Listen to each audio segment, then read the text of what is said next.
just by quoting these, you can see that the whole Left Behind series is based upon this concept of 7 years. And each book, the first book, the rapture takes place, the Christians are gone. The next book follows the saga of those that are left behind. And many of them become believers, they become Christians, they become part of what's called the tribulation force, and then they have to do battle with the Antichrist. And each book takes you farther into the 7 years, until finally you get to the end of the 7 years. You get to the second coming, and that's where the last Left Behind book came out, which was called The Glorious Appearing. Came out March 28, 2004, describing the second coming of Christ. The publisher who published my book, Destiny Image, decided to make the cover similar to the Left Behind books. And we released this book on April 1 of 2004. And the last Left Behind book came out March 28. So both books came out together. We timed it that way. And I'm thankful. It's a long story how all this happened, but God has worked in a major way and opened up some big doors and put this book in a lot of bookstores, and sometimes they're right next to the Left Behind books. So people can have a choice, and they can just study the issues and realize that there's different views out there, and they need to read their Bibles for themselves. So anyway, that's just a quick overview of what the series is all about. And again, the foundation is the 7 years. How many of you have ever been asked that question? Are you pre-trib or mid-trib or post-trib, or what do you believe about the 7 years? Okay, I see a number of hands. What happens to me a lot of times when people ask me this, I'll look at them and I'll say, can you show me in the Bible where the 7 years of tribulation is mentioned? Where it specifically says 7 years of tribulation. Show me. And you know what? They never can. Because this may shock you, but there is not one verse in the Bible, from Genesis to Revelation, from the beginning to the end, that specifically mentions a 7-year period of tribulation at all. It's not there. Now, there are verses that are interpreted. In fact, there's one major verse, one big one. This is really the mother text. And the text is Daniel 9:27. That's the verse that's interpreted to mean the 7 years of tribulation. So let's take a look at this. We are going to study this verse.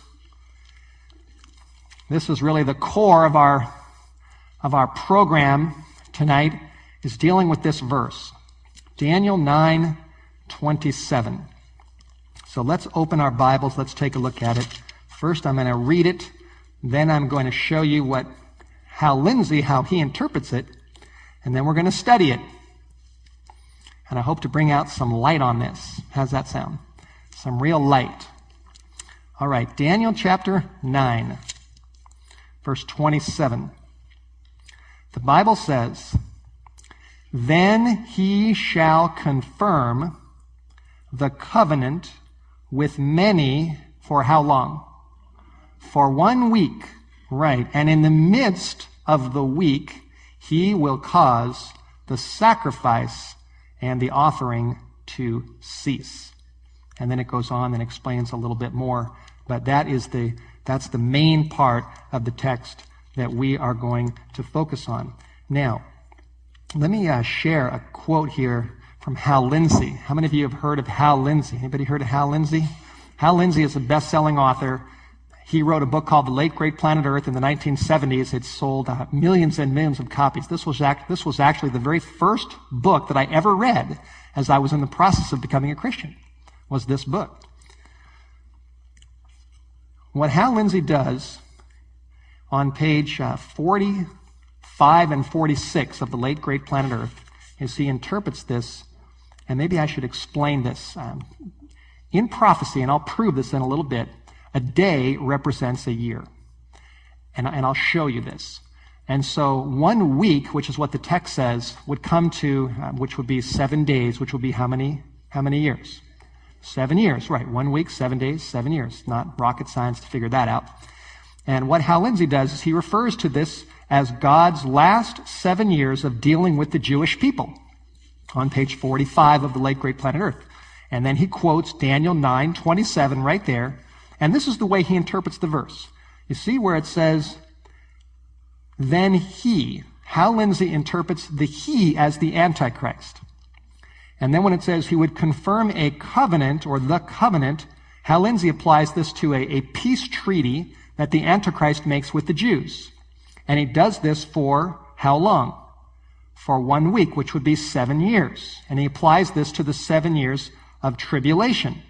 And then it says in the middle of the week, which would be, Hal Lindsey applies this to mid-trib, you see, 3.5 years in. In the middle of the week, he, referring to the Antichrist, will bring an end to the sacrifices and the offerings.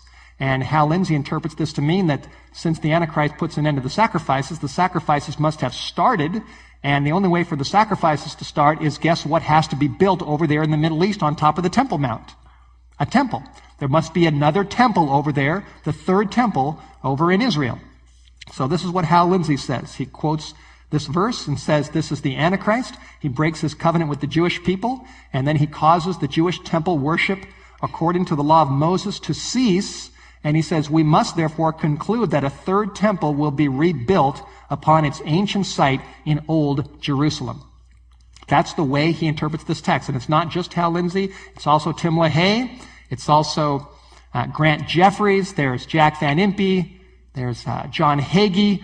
The list goes on and on and on. Chuck Smith, of major Bible prophecy scholars and teachers today who interpret this verse that way. And the Left Behind series is simply a fictionalized series of novels based upon that interpretation of this text. That's really what Left Behind is. Now, we need to study this out and take a look at the context. The context goes back to verse 24. So let's go. Verse 24 takes us down eventually to verse 27. And verse 24 says, there's a certain time period. And what's that time period? 70 weeks, right? 70 weeks are determined for your people. And who were Daniel's people? The Jews. At this time, when this was written, Daniel was in Babylon, and the angel Gabriel came and explained to him all about the Jewish people and the future, and he talked about the restoration of the Jewish people, and he gave him this prophecy of 70 weeks. 70 weeks will be determined for your people, the Jewish people, for your holy city, to finish the transgression, to make an end of sins, to make reconciliation for iniquity, to bring in everlasting righteousness, to seal up the vision and the prophecy, and to anoint the most holy. This prophecy is generally understood, and it has been for a long time, as a prophecy of a day for a year.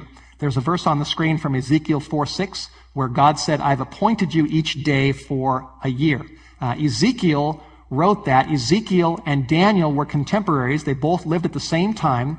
They were both in Babylon. Daniel was in the palace. Ezekiel was among the captives. And he said this, and there's another verse in Numbers, I believe it's 14:34, that also talks about a day representing a year. Now, this may be a new concept to you, I don't know, or maybe you're very familiar with this, but I'm going to prove to you as we go on. I'll prove to you that this prophecy of 70 weeks is definitely a day for a year. Now, we have to do some mathematics here. I don't know how many of you like math or not. I like to ask audiences this. How many of you like math? Have some math people out there? How many of you like math? Okay, just a few hands. Sometimes I get a whole bunch of hands, sometimes a few hands. Personally, I don't like math. Never liked math, I'll confess. When I was a little kid, I struggled with math. And my mom used to say to me, she'd say, Steve, you've got to put on your math hat so we can figure this out. And she would help me get through my schooling. But I never liked math. But then when I became a Christian, I became more interested in math because math has to do with prophecy. And that interested me. And so in order to understand this prophecy, we've got to figure out some math. So even if you don't like math, just bear with me because there's no way around this. And this is part of the prophecy that leads us to understand the period of 7 years. And I will also prove to you in just a little bit that there's no question that this prophecy is a day for a year. Now, mathematics. 70 weeks. How many days in a week? 7. 7 times 70 comes up to what? 490. Right, and that would be 490 days. And if we apply that to a day